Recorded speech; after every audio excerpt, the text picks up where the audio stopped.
नमस्कार दोस्तों, मैं हूं आपका दोस्त प्रदीप कुमार वांगड़े। आपका इस कार्यक्रम में स्वागत है, जिस कार्यक्रम का नाम है आपके अनुरोध पर। दोस्तों, आपके अनुरोध पर आज मैं आपको बताऊंगा राम नरेश त्रिपाठी के जीवन परिचय के बारे में बताऊंगा। दोस्तों, अगर आप मेरे चैनल को पहली बार देख रहे हैं तो आपसे अनुरोध है कि आप इसे लाइक करें, वीडियो के नीचे एक रेड कलर का बटन है उसे दबा के सब्सक्राइब करें, बाजू में एक बेल है उसे भी दबाएं ताकि मैं जो भी वीडियो अपलोड करूं वो सबसे पहले आप तक पहुंचे। दोस्तों, अगर आप मेरे चैनल को पहले ही सब्सक्राइब कर चुके हैं तो मैं आपका दिल से शुक्रिया अदा करता हूं, धन्यवाद करता हूं, आपका अभिनंदन करता हूं कि आप मेरे चैनल को ध्यान से सुन रहे हैं, देख रहे हैं। दोस्तों, वीडियो अच्छा लगे तो अपने दोस्तों में जरूर शेयर करें। फेसबुक, व्हाट्सएप, इंस्टाग्राम, ट्विटर किसी से भी कर सकते हैं। तो चलिए दोस्तों, वीडियो की शुरुआत करते हैं। राम नरेश त्रिपाठी, इनका जन्म 4 मार्च 1889 को हुआ था। जी हाँ दोस्तों, 4 मार्च 1889 को, और मृत्यु इनकी हुई थी 16 जनवरी 1962। 16 जनवरी 1962। हिंदी भाषा के पूर्व छायावाद युग के कवि थे। कविता, कहानी, उपन्यास, जीवनी, संस्मरण, बाल साहित्य सभी पर उन्होंने अपनी कलम चलाई। अपने 72 वर्ष के जीवन काल में लगभग उन्होंने 100 पुस्तकें लिखी।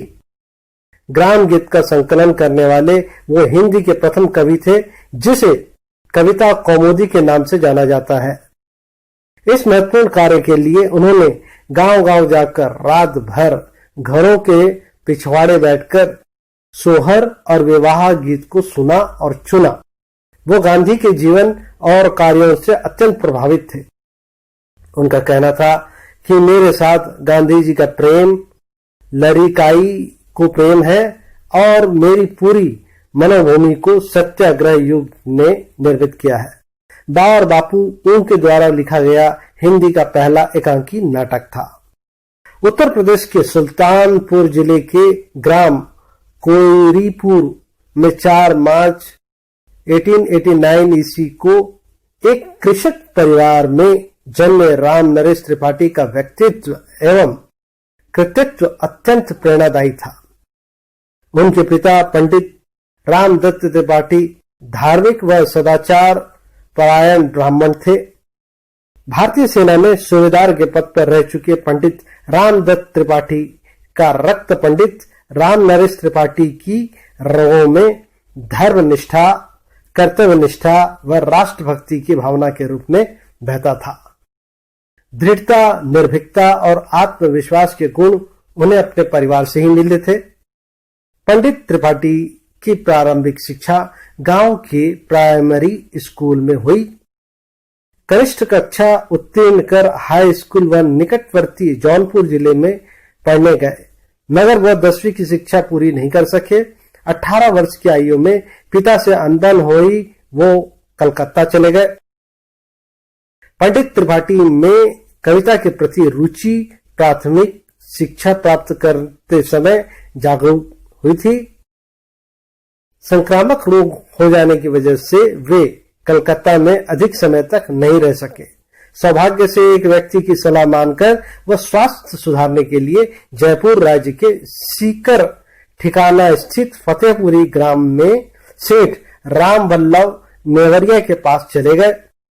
ये एक संयोग ही था कि मरणावस्था स्थिति में वो अपने घर परिवार में न जाकर सुदूर अपरिचित स्थान राजपुताना के एक अजनबी परिवार में जा पहुंचे, जहां वो शीघ्र ही इलाज व स्वास्थ्य लाभ जलवायु पाकर रोग मुक्त हुए।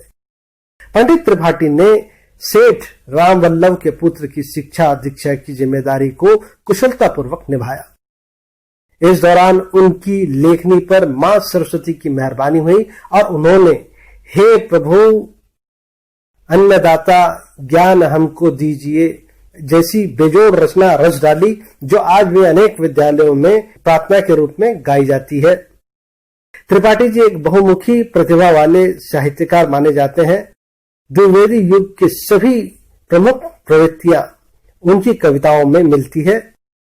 फतेहपुर में पंडित त्रिपाठी की साहित्यिक साधना की शुरुआत होने के बाद उन्होंने उन दिनों तमाम छोटे बड़े बालोपयोगी काव्य संग्रह, सामाजिक उपन्यास और हिंदी में महाभारत लिखी। उन्होंने हिंदी तथा संस्कृत के संपूर्ण साहित्य का गहन अध्ययन किया।